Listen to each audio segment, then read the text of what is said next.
So next up, we're going to do some interviews. So we have two guests today. Both of them originally learned Arabic, and though one of them has actually moved on to French at this point. But so we're going to introduce each one separately and their projects, and then we're going to bring them on for a group conversation and talk through about their language learning perspectives and their language learning history and how that's affected them throughout their language learning career. So we're going to start with Bill from Legible Labs. Hey there, Bill. Hi, Ethan. How are you? Having me on. Good. Yeah, absolutely. So intro to the community. Bill has been in the community for probably a year and a half now and became very active in it very quickly and has been a really valuable person to be working with because he's very passionate about these ideas. And he and I ended up speaking very, very often about the different problems that we were struggling with language learning. He helped us out with a lot of the data science in the early days when we were first building the first two decks. So he helped us with that process and helped me in particular. And recently he has been working on a new project. So Bill, you want to tell us about Legible Labs? Yeah, so Legible Labs is the name of the company that I started in order to convince myself to start building products that I had been thinking about building for years. I learned Arabic in the Army. So I spent 5 years in the Army. I was an Arabic linguist. And so I studied Arabic intensively in the Army. And then when I got out, I sort of continued studying Arabic, but I started working in tech. And so I was just working in tech as a data engineer for a while, and I was sort of constantly haunted by the sense that Duolingo was not as good an app as humanity could produce to help people learn languages. And so obviously there's tons of opportunities in the space to improve over Duolingo, as we know. I think immersion learning is the most exciting opportunity, that I saw at the time. It's not the only opportunity. I think we're seeing some interesting opportunities in AI now with the advent of these very powerful language models that may be able to talk to us and kind of engage in interesting conversations with us. But yeah, so Legible Labs is the company that I formed, and the product that we're working on is called Legible. And what it is an immersion learning interface to Twitter. So I love Twitter. I spend a lot of time on Twitter. There's lots happening on Twitter. It's a really dynamic social media platform. And I started reading French Twitter a couple years ago. And I noticed that if I followed kind of the right accounts, what we might call slice of life accounts, kind of stealing that term from Refold, I was basically reading everyday language and anecdotes from really insightful people in France, and I was being confronted with everyday French that I wasn't necessarily encountering in the other places I was looking for it. And so I just started following a bunch of people on Twitter, and I realized that I was acquiring like a ton of vocabulary. I was actively engaged every day, and that tweets were just this kind of nice format in which to immerse with French. What I found though is that like the plain Twitter app, the normal Twitter app that we all use on our phones, wasn't really sufficient for my purposes. So I wanted to try and remember words. I wanted to use an SRS. I wanted to be able to look words up in a dictionary. And then I wanted to be able to study more than one language at a time. I know that might be heresy in the Refold doxa, or at least subject to some debate. But one thing that's nice about Twitter is that you can kind of compose a feed of tweets that blend almost arbitrary languages. Like any language that people are writing in Twitter, you could have in your feed at any given time. And so Legible is mine and my collaborators' attempt to build that product that fulfills those needs. Are you allowed to share who your collaborator is? Is that public? Yeah. So I have two co-founders. One is Jiamin Ren. She's a designer, product designer, and then the other is Ahmed El Boboua, and he is a full stack engineer. We all have other jobs presently, but one day we hope to get enough traction potentially with the application that we can quit our jobs and work on this full time. For those of you who don't know Ahmed, he built Polylogger. So if you've used Polylogger in the community, that's his project. That was actually, I think, his like first major app that he ever built in his, and so it came out really nice. That's right. And if you're waiting on Ahmed to build you features that you haven't seen yet, I apologize. I think I kind of stole his attention with this other project. Yeah, that's Bill's fault. Cool. Yeah. So, one of the things that we've seen over the course of the past couple of years is that there are dozens, really, of new immersion apps popping up. And each of them is either trying to tackle the niche aspect or they're trying to tackle the broad generalized aspect. So some of them are taking the approach of like, oh, we're going to try and combine everything together. Whereas other ones like Legible are trying to tackle a very specific niche and say, Twitter is a media source that learners consume as part of their normal everyday lives. We can turn that media consumption into language learning by providing the right interface and the right tools. And so both of those are extremely valuable pursuits for the end learner. And one of the things that we do at Refold is we just try and keep track of all these things, because if we have a learner that really wants to use Twitter, Refold is not going to build a Twitter client for that, but we can say, great, Bill's got Legible over here. You love Twitter. We're going to make that match happen so that we can direct Twitter users who want to learn a language to Legible. And it's a great, nice ecosystem where we get a win-win-win, where the learner gets a better immersion experience, doing things they actually already love and want to do. Bill has more users for his platform and can grow. And then on the Refold side, it's solving a small problem in the broader language learning landscape and creating more success cases. So it's a win-win-win. I'm extremely collaborative in this space. I really want us to be collaborative as a community, as a language learning community. There's so much room for everybody. And so it's really been great working with Bill and talking to Bill over the past couple of years, or the past year or so, about the different problems that we're facing and how we can work more effectively together as a community. Yeah, it's great to chat with you on a bi-weekly basis about what's going on in the community and also what other folks are doing. We do have ambitions beyond Twitter. We kind of thought Twitter was a nice place to start. And Twitter is the only social media platform that offers an actual API. So Twitter allows developers to create a developer account and basically grab tweets and build applications with them. Were TikTok or Instagram to expose an API, we would be all over that, because we do think that in general, short form social media, whether it's video, text, or audio, if such a thing exists, is just a really potent format, a really effective format for language acquisition. And I also spend a lot of time on Instagram, actually. There's this whole ecosystem of language teachers. I call them language teaching influencers, because they're influencers in the canonical sense of an Instagram influencer, but they're also teaching foreign languages. That's sort of the whole reason for their account. And a lot of them have quit their jobs and they're sort of doing this full time. And so there's this whole world of sort of more explicit instruction.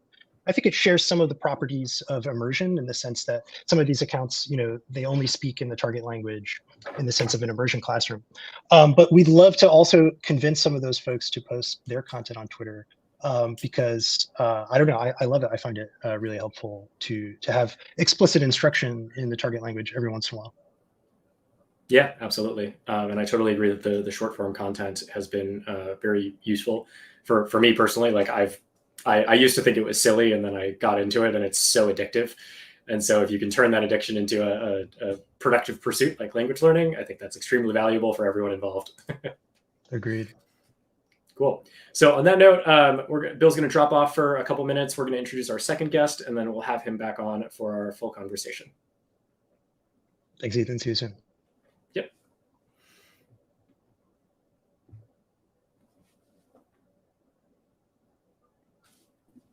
Hi. Hey there, Uchechi. Hi there. Ian, good to see you. Yeah, you too. Thanks for coming in on a Saturday. Appreciate it. Yeah, just out here talking about Arabic. Yeah. Cool. Well, I'd like to introduce you to the community. So this is Uchechi. So I think this was about a year ago now. Matt sent me your website, which, if I pronounce it correctly, is Marhabtain. Is that right? Marhabtain, yeah. Yeah. So I don't speak Arabic. I forgive my pronunciation issues, but Very good. Matt, yeah, thank you. Matt sent me your website and was like, hey, she seems to really know what she's talking about, and has like mentioned, is talking about immersion learning and like has mentioned, AJAT and all these other things. So you should like reach out to her and like bring her in and like start, potentially collaborating. And I was like, yeah, that's a great idea. And then it went on my to-do list and I didn't reach out for like 6 months. But we've been talking for a little while now, and just more and more, it's just become such a valuable connection to brainstorm and to think about things. So really wanted to bring you on today to, introduce you to the community and to share your project. Yes. So good to be here in this virtual world. I'm not really a techie like so many other people in this space. So it's fun to know that I'm being streamed live somewhere into the ether. Where should we start? Do you want to know like why Marhabtain started? What do you want to talk about? Well, first let's talk about what it is. What are you working on? What is the goal? Okay. So Marhabtain is a platform or a website. Right now, I'm saying it's a website. I'd like it to be a platform in the future. But it's a website that's teaching dialect learners of Arabic how to incorporate the idea of comprehensible input and use that to actually learn dialect. Right now, we just focus on Levantine Arabic. So this is from majority Lebanon, Syria, and then by extension, Palestine and Jordan. And in the future, I would love to reach out into other major dialects, Egyptian, Moroccan, Sudanese, really bringing all the dialects into one place. And so it started primarily as a blog, and it's a kind of personal story in that I studied Arabic in college. If you know anything about Arabic, you know that when you studied in college, you have a book. It's called The Book. It translates to The Book. It's called El Kitab, and it's Fusha. And so I learned it. But yes, Bill was saying El Kitab. He knows what it means to start from there. And, I learned Arabic in a very traditional way, but I think I would use the word learn very lightly because by the time I left university, I knew nothing. I could not read. I could not write. I could not speak. I could not recognize.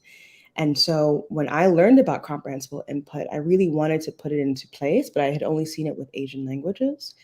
And then luckily, I lived in Asia for a significant period of time in China.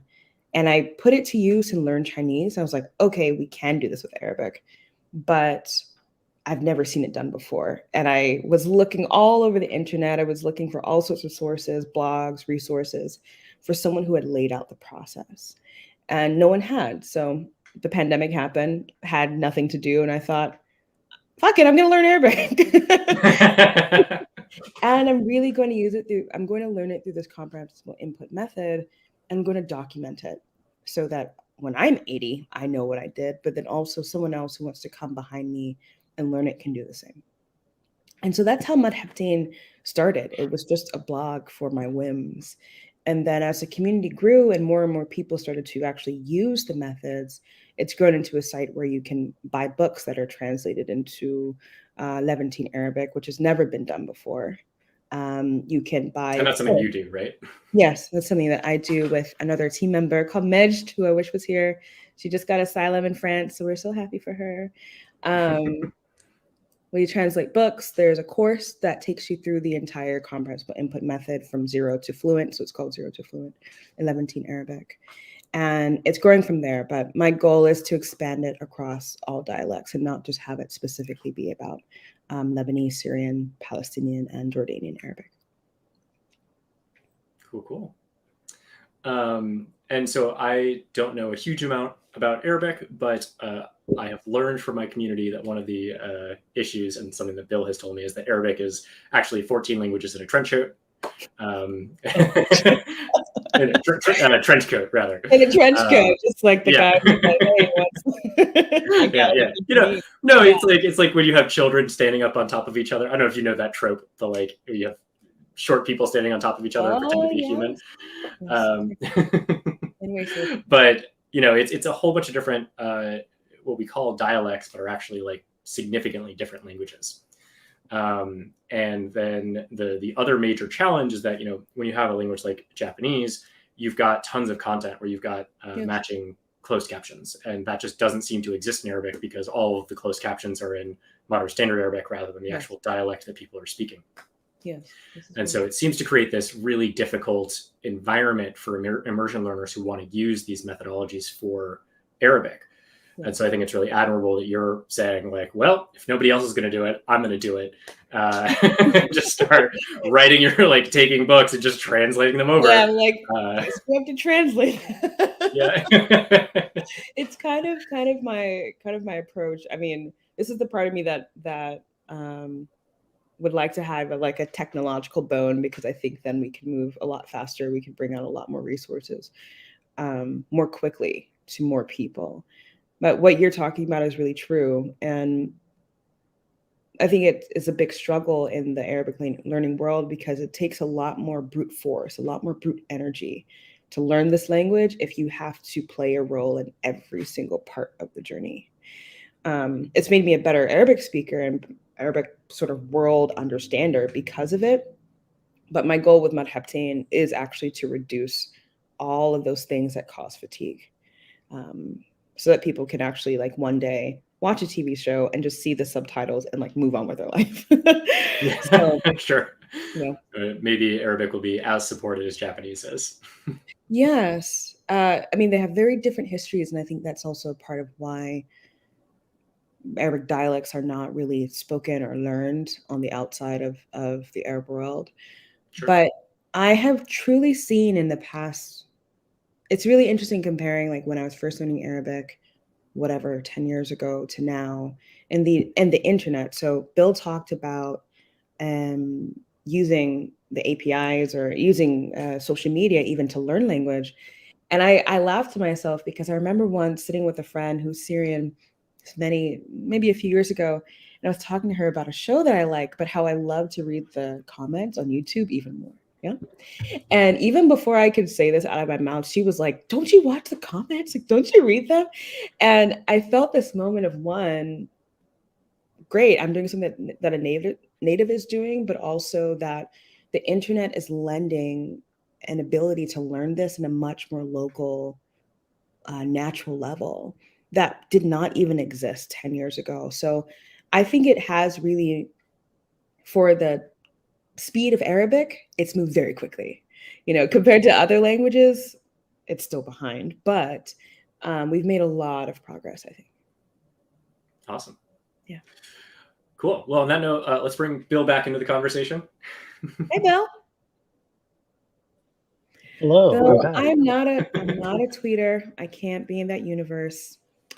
There's just too many things there. Uchechi, it's really interesting. So the observation that you made that there's something unique happening on the internet, where there's now a corpus of Levantine dialect speakers writing to each other, and Yes. you as a non-native speaker can access those conversations, right? That's happening on Twitter. So both with Levantine, but also with tons of other what might be called minority languages or dialects. Yeah. And it's happening, of course, elsewhere on social media. But this is actually one of the reasons I love social media, is because, yes, Twitter might be written, but there's a certain orality to it. And that's proven out by the fact that people are writing in Egyptian Arabic, right, when they're tweeting. They're not just tweeting, for example, in Fusha, or I'm sorry, modern standard Arabic. So yeah, I second your observation that the YouTube comments are kind of where the action is to some extent. Yeah, I think they're also just very interesting. I ingest them, I'm not a tweeter, in that I do have to limit the number of platforms that I'm on, just as a human being. But something that I talk to people in my community about is actually using the algorithm to your advantage. A big part of what helped me sustain myself, because again, it is fatiguing to teach yourself a language from basically scratch and not be in the Arabic internet. That's what I call it, this universe. I'm there is a French internet, there is an Arabic internet, there's a Chinese internet, and you have to get in it to even know that it's like Fight Club. We don't talk about it, but it's there, isn't it? Right.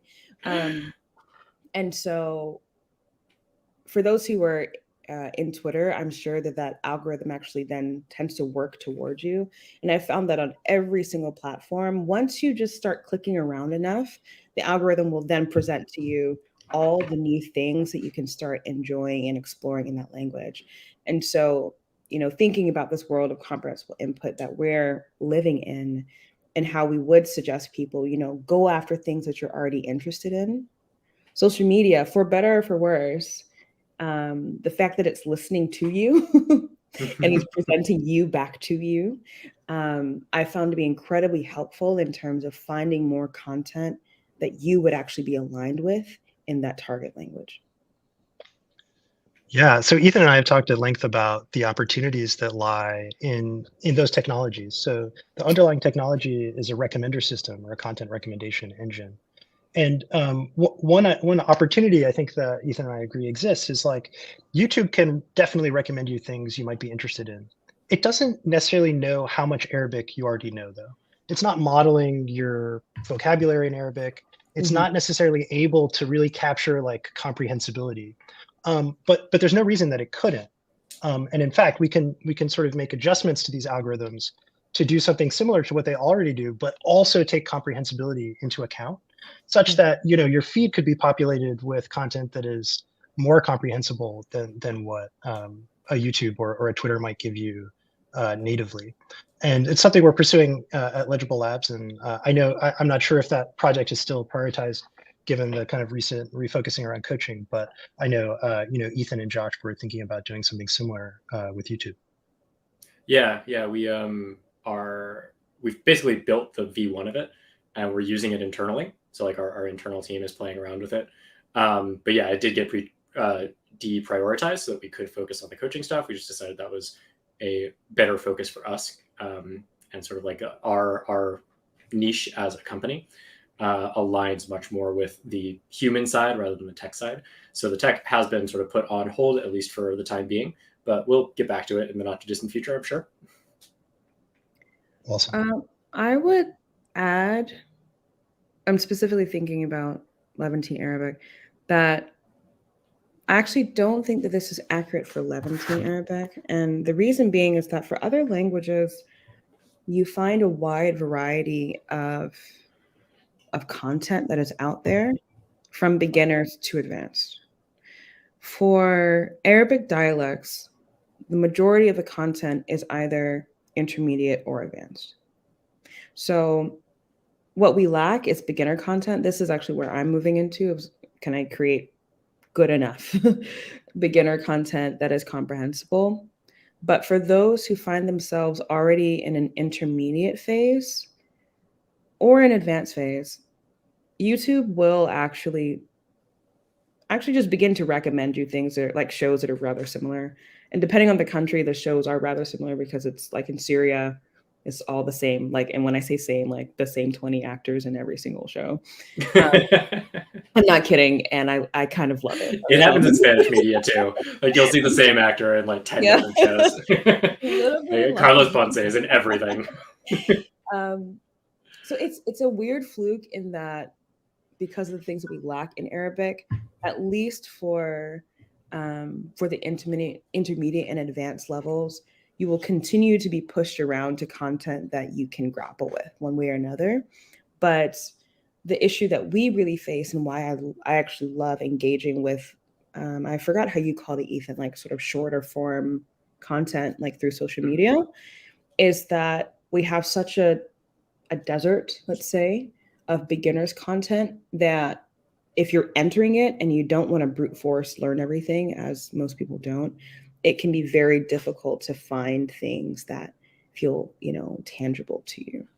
So I think there's just a slight difference there in our experience. Yeah. I mean, I think when Bill and I are talking about this, a lot of what we're talking about is you can actually take intermediate or advanced content, and then as long as you know the right things, it becomes comprehensible to you, sure. Even if like the broader language isn't. And so I think that's really where, when we look at the future of immersion learning, I think that's where everybody's going to start heading. and in that, and then also as Bill mentioned, sort of on the AI conversation side, is like a whole other thing. But yeah, so I would love to just take a pause and take a step back and think about sort of like, you both learned Arabic through two completely different approaches. Yes. And yet, you're both on this live stream right now. So what I'm curious about is, how did your specific approach to Arabic and your specific language learning history influence your personal philosophy on language learning in this day? And I'll anybody want to start? Otherwise, I'll kick it to Bill. All right. I think to some extent, Uchechi kind of answered this a little bit in talking about her trajectory kind of from a traditional classroom pedagogical setting, which, if I may kind of summarize, sounded like it wasn't super effective, for you, and then into immersion. I think my situation is somewhat unique in that the Defense Language Institute, which is where I learned Arabic, that's a place where learning Arabic is your job from like 9 to 6 every day, 5 days a week. It's a place where you're tested every 2 weeks, and the minute you begin to slip, against some testing benchmark, they recycle you into another cohort, and after 2 or 3 recycles, you're sort of asked to do another job in the army, and so it's like a very kind of intense and totalizing kind of educational infrastructure. It's really hard to compare that experience with what I do as an adult, like who has a totally different job. I'm not getting paid to learn Arabic. I do think that what I'll say about the Defense Language Institute, though, since it's sort of like the kind of primary example that I'm bringing up here, is that there were still people who did well and people who didn't. So even in that like rigorous environment with all of that structure, there's still like successes and failures. And I do attribute my success somewhat to a practice. I didn't know it was immersion at the time, and I didn't know anything about Krashen or comprehensible input, but I would just turn on BBC Arabic radio every morning before class, and I would try my hardest to understand what was going on. It was basically, I was doing intensive listening to Modern Standard Arabic every day for 5 to 10 minutes. And I really think that made a huge difference in my own outcomes at the Defense Language Institute and beyond. And really like kind of listening to radio, listening to podcasts has always been my preferred method of maintaining Arabic, and just kind of keeping some connection with it, although frankly I rarely speak it anymore. So I guess I would say I'm not all in on immersion. Like I do think that there's a role to play for, as I said earlier, sort of explicit instruction. There's even a role to play for like silly little grammar exercises, which one is forced to do in an undergraduate, Arabic experience. But I think that like the bread and butter of one's practice in acquiring a language today should probably be immersion in content that interests you. And as long as you kind of have that solid foundation, you can experiment with all the other methods that are out there. But I'm pretty sold on just constantly staying engaged with content in a substantive way. Great. Thank you for sharing that, Bill. I have 2 clients right now that are in the Defense Language Institute, and I just met with one yesterday. And I'll talk about them in just a second. So your question was, how does my lived experience blend into my own personal philosophy about this language? A part of it was,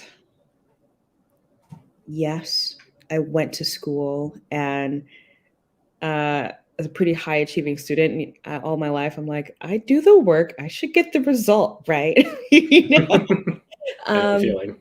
Yeah, but honestly, something else happened. More importantly, was that I had a friend who taught themselves Chinese. And when I met her, I was like so astonished. Like this chick was running up and down the school, like running the Chinese class. And the Chinese classes were so hard. These were like the hardcore classes at school. And when I mean that she taught herself Chinese, she was like a native, like really like native speaker, Chinese speaker. And she was just like a chick from Colorado. And she was the one that put me on to AJAT and was like, yeah, there's this thing called AJAT and there's this method and there's this thing called immersion and all of that. And I really didn't, she's obviously the example of it, but I did not believe it. I'm like, I don't know. That just sounds kind of intense and crazy that one would immerse themselves in a place and then suddenly blah, blah, blah, blah, blah. So after university, as I mentioned, I moved to China and I was feeling incredibly disappointed about Arabic. And I had never, this other part, I had never considered that perhaps I was not the issue, that perhaps the method was the issue. Like if you kind of look at our country and look at how many people learn languages, quote unquote, every single day, but don't speak them in our nation, then maybe the method is the issue. And I had not considered this. So I start looking through AJAT and I'm like, this is kind of crazy, but whatever. I'm in Beijing, life with me. And I go to Chinese class. I do for my first 6 months. I didn't speak any Chinese when I got there. And then after that, I just was like, let me just do this immersion, whatever thing. I didn't have any Anki cards. I just lived my life mostly in Chinese. Like I live in Chinese area. My phone was always in Chinese. My jobs used Chinese or I had Chinese colleagues. And having only like actually studied in a traditional setting for 6 months, my Chinese just continued to improve for my 4 years there. And I lived my life very well in Chinese. And I think I enjoyed China so much because I lived my life in Chinese and not as a foreigner. And so it was in this experience of being like, I did work hard, but then also I just like kind of lived my life. I was just like in these streets running around, that it hit me that there was another method that existed that was way more natural, that could get you there and you could still, and you could have fun. Like it didn't have to be books and textbooks and activities and papers and grades. Like I didn't, and again, this is me freeing myself from needing to be graded about everything. I didn't need a grade to feel a part of community, to be connected to other humans, to speak their language, have them be connected to me. And so had I not had this friend who was this example, who then instructed me on how to do it, and then went to China and seen how my life unfolded using this more immersion method, I wouldn't have been convinced enough to do that with Arabic in my home by myself, you know, with none of the things that I had experienced in Beijing. What's interesting now that I have these two clients that are at the Defense Language Institute, I've heard a lot about this program and how difficult it is.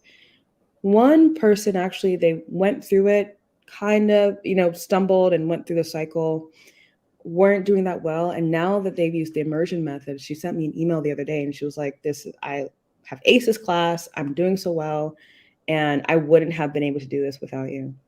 I spoke with another man yesterday who was talking about how very often what happens to him is that the teacher's like, how do you know this word? And he's like, I don't know, I'm out here immersing in these streets.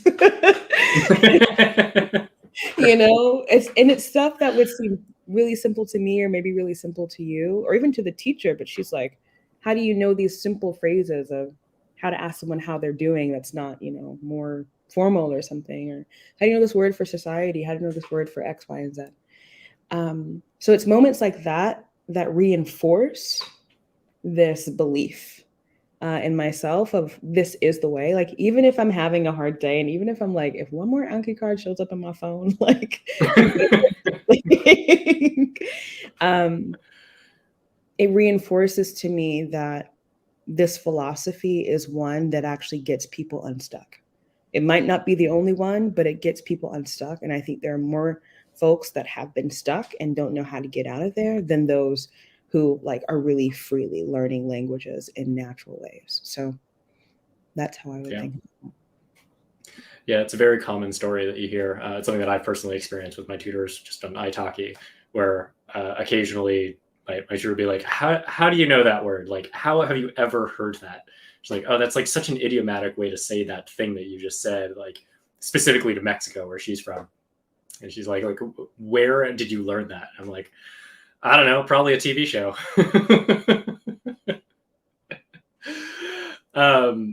So one of the things that you mentioned was sort of like the human side of the learning process. I can't remember exactly what you said, forgive me, but it seems like the way, actually, I'll position it as a question rather. Do you feel like your primary philosophy revolves more around the human experience side than around the tooling or methodology? Are you asking me? Yep. Okay. Oh, absolutely. At the center of it, I always want everyone to remember that we are learning language because we are trying to connect, right? It's not like some toy that you put in your pocket, and it's not a party trick. It actually has real world implications, because it is far easier for, like, makes me emotional to think about it. It's far easier to make a decision about someone else's life that you have no connection to. Language is one of the most intimate connections that you can have with another group of people. And so many of the people that come to Marhabtain are actually those who are similar to me in that, you know, we believe that Westerners have a responsibility to have better relations with the Middle East. Like, we believe that Westerners have a responsibility to not bomb people, to not murder people, to not occupy places and get away with it by just, sort of dehumanizing a whole space of people. And language is a way to connect with that group of people, and then also to understand them in our own heart sense, and then maybe to communicate things that seem like really foggy from a Western perspective, communicate it back to our own communities. I'm not saying that's how I wake up every day, like I'm on a mission. I'm really not on a mission on a daily basis, but my pursuit of language has always been tied to human connection, and is always what maintains me. And again, on my hardest days when I'm like, why am I doing this again? Like, I signed up for the freaking worst hobby because it's so like you were saying, can't talk once a week. Like, yeah, it's really annoying. I wish you just could. You can't. And then I interact with many of my wonderful friends and colleagues all around the world, and I remember why I do it, and it's to connect with other humans. So that's at the core. The tools are important to get you there, but it's not like a intellectual pursuit for me in that way. Yeah. Cool. One of my questions was around like sort of the core motivation of folks learning, and you just answered that one. So I'm going to turn it over to Bill to answer the similar question of like, you obviously learned Arabic as your job, and now you're learning French. What is your motivation for doing that? Yeah, I really, linguist was the only job that I kind of was willing to do in the military. And to some extent, I kind of joined the military for that job. I think I just I'm a curious person. And so the sort of interest in other humans that Uchechi describes, I think I share that. So it can be a bit of a challenge though, because I kind of, there's not really a language that I don't want to be able to understand. And so to have such an omnivorous kind of appetite to understand others is a blessing and a curse. So yeah, I've been working on French, but I also have been dabbling in Spanish and doing a little German. And I'm sort of one of these people who's afflicted with this whatever this is, this desire to understand all of it.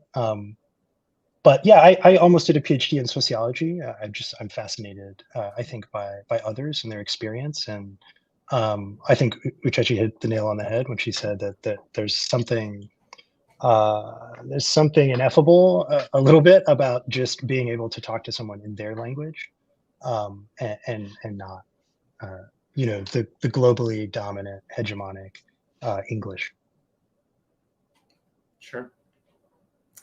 Yeah, it's something that I've been thinking a lot about the more that we get into the coaching side of things. It's always been sort of at the forefront of my mind. Like when we first started Refold, I talked to Matt and I was like, we have to have a really strong community because human connection is so lacking in this style of learning. And we really need people to feel like they're doing it with others so that they can, when they are demotivated, they can find support, they can make friends, and they can do it with others. Because otherwise, If you do it sort of the original AJAT way, where you're literally, or the way Matt did it, where you're in front of a computer screen or like listening to something all the time by yourself, it's very lonely. And while that might be great for introverts, it's not great for everybody. And even introverts need social interaction. And when we look at the vast array of new companies out there that are helping with language learning in this immersion space, one of the issues that I've seen is that they aren't really taking into account the human aspect.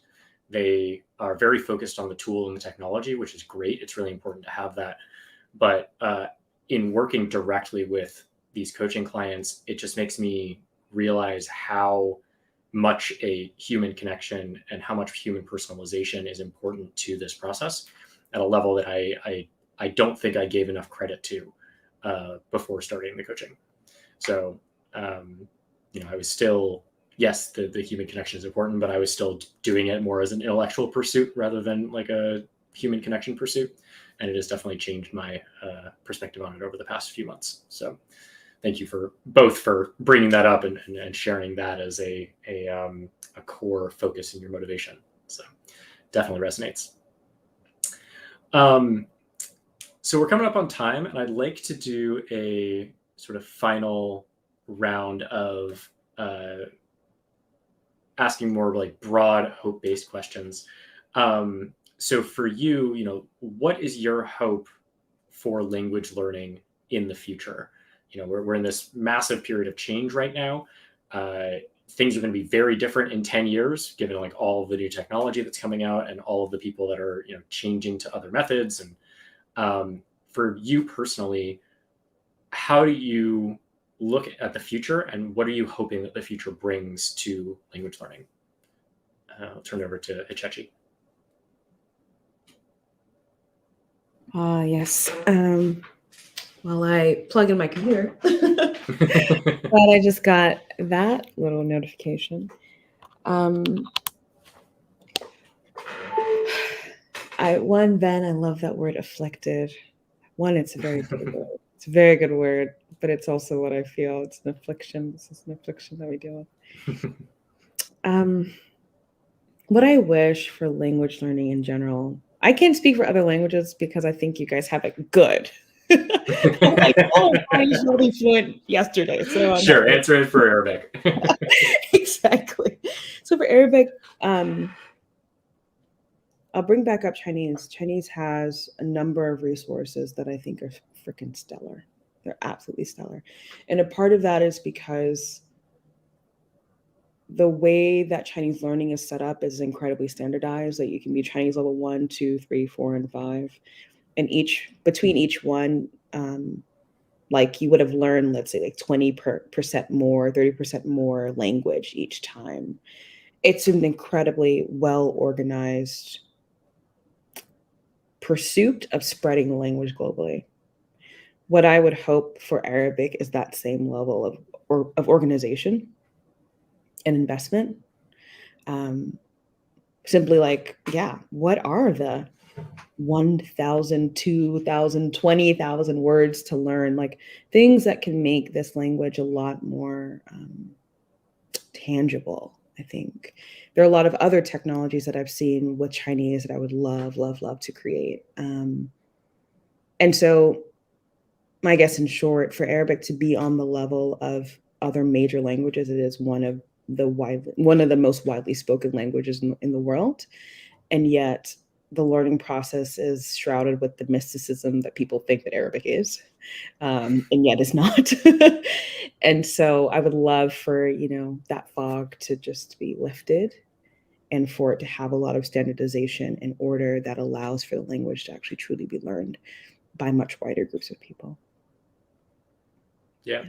It's so funny, like the standardization and the systematization of language learning is like, that is my dream. It's like why I teamed up with Matt to start Refold, because I'm like, man, it should not be this hard. This should be like a straightforward process. Why is there no straightforward process, even for a language like Spanish, where it's like there is sort of like a standardized approach, but like there's so much disagreement over the standards.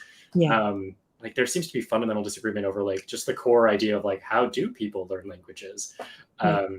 And the idea, and it is like you said, shrouded in this mysticism. It's like, oh, it's this like magic ability that you have in your head, and you have to like do all this magic stuff. And it's like, no, it's like there's a process. It's like Yeah. you learn 1,000 words, then 2,000 and 3,000 and 4,000 and 5,000. You practice Yes. reading and listening and then speaking and writing. Like, it's not like when you summarize it, it's not that complicated as long as you treat it like the extremely complex, interconnected skill that it is. Yes. Like just accept that it is a extremely complicated super skill, if you will, that is made up of a whole bunch of other smaller skills.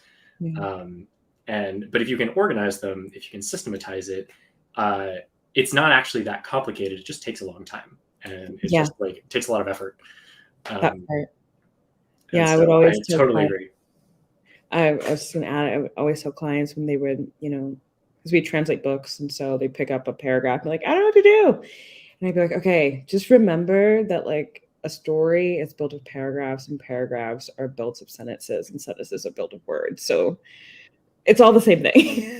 just gets bigger, but it's literally all the words are built of sound. So like but that's me. How about you, Bill? Thanks for sharing. I guess like I'm sort of less into effort. I'm sort of more right now. I'm more into like the concept of environment. So here's what I think. I think that people all around the world. Well, first of all, I think that the human brain is wired to acquire languages. I think that like casting it as a Sisyphean or a Herculean task we're already framing ourselves. We're setting up the whole thing incorrectly from the get-go. It's the wrong framing. I think that people all around the world are picking up neighboring dialects. Someone in Nepal is watching Hindi television, and they're learning Hindi sort of implicitly just by like watching like the television in the barbershop or what have you. I think that like sort of multilingualism elsewhere outside of the States is increasingly a normal thing, especially as like everyone strives to learn English for economic reasons. I think like the way that we frame language acquisition as a school subject that must be studied, that is required in school, and the whole framing of it as like something that requires effort to begin with is somewhat problematic. I would love for us to spread sort of the gospel of immersion learning and comprehensible input over the next 10 years, 10 to 15 years, such that like it's just totally normal for a normal person to be kind of like casually picking up a little bit of Spanish, when they flip on Instagram or whatever Instagram of 15 years from now will be. I think what we need to do is we need to sort of normalize these sort of basic facts, like humans can easily be multilingual. We can pick up languages. It's more about sort of curating your habits, your dispositions, and your tools. By the way, Uchechi, I'd love to talk after this chat. I think I have a lot of ideas about ways of improving the tooling and unlocking subtitles, for example, for dialects of Arabic. I think there's lots of opportunities there. But yeah, so I guess like, sorry to be contrarian, but I just lost my my selfie stick light here. Sorry about that. I guess like, and I'm not sure how to get there. I think like Refold is on both of you guys are doing great work in this direction. We need to kind of change how people think about language acquisition. Language acquisition like is something we do our entire lives, and it's not something that stops when you graduate, with your undergraduate degree, and we need to sort of cultivate that disposition, in others more broadly, and share these approaches. Sure. No, thank you for playing the contrarian role. So I think the challenge that I've seen with people that I've talked to about this method, and the people that I've seen go through it, is that people don't like not understanding. And before we can normalize the idea of like picking up language as a normal thing that humans do, when they are surrounded by it, we have to convince people to surround themselves with it. And surrounding yourself with something that is that you don't understand is uncomfortable for the vast majority of people. And so when I think about like the systematization, it's how do we systematize the process to get people over that discomfort, either by making them more comfortable with it or by increasing their ability so that it's not as hard. And I do think that there are systematic approaches that we can take to both of those things. So it's sort of this combination, because I totally agree that it is all about environment, right? It's something that we do with the clients every day. It's like, okay, how are we designing your personal life and integrating the language into your life so that it is part of who you are? It's part of your environment, and you're just surrounding yourself with it constantly. Because it does take hundreds or thousands of hours. You have to rack up that time somehow, and you got to do it in a way that like matches who you are. And so the habit development, the environment design is a huge part. And a lot of that comes from James Clear's work in Atomic Habits. Like, he's all about designing your environment for success. So I totally agree with you on that one. But just the casual exposure to language is something that we don't seem to do, at least in the States. Casual exposure to second languages or external languages, even when, I live in San Francisco and I'm surrounded by Spanish all the time. And I do, pick up things in Spanish all the time. The idea of then turning on a Spanish TV show or listening to a Spanish podcast or listening even to Spanish radio is something that I think is anathema for most people, where they just don't even think that it's worth doing because they don't see any value in it whatsoever. And they don't understand how simply setting up your environment that way could ever lead to understanding or fluency. And so there's an enormous amount of like mind shift that has to happen before we can even convince people to change their environment. That's well put, Ethan. I do think there's some progress that's been made by the green owl. So there's this meme on the internet. Sure. Like, oh, people are in the club. It's like, the day's about to be over, and in order not to break their streak, they're doing their Duolingo. How do we get those people to realize that, like, you could just watch, a TV show instead? Maybe that's our collective 10-year goal. How do we get Duolingolers to watch TV shows and stop swiping? Yeah, it's really interesting. I'm convinced that one of these days the founder of Duolingo is going to catch on to this immersion stuff and be like, oh, and then just like start acquiring immersion learning apps. I think that's going to happen. Like Legible Labs. Yeah, right, maybe. Because he seems to care so much about language learning. Like, in all of the interviews that I've heard with him, he just seems to care so much about it. And the fact that, and he publicly admits that Duolingo doesn't get people to where he wants them to.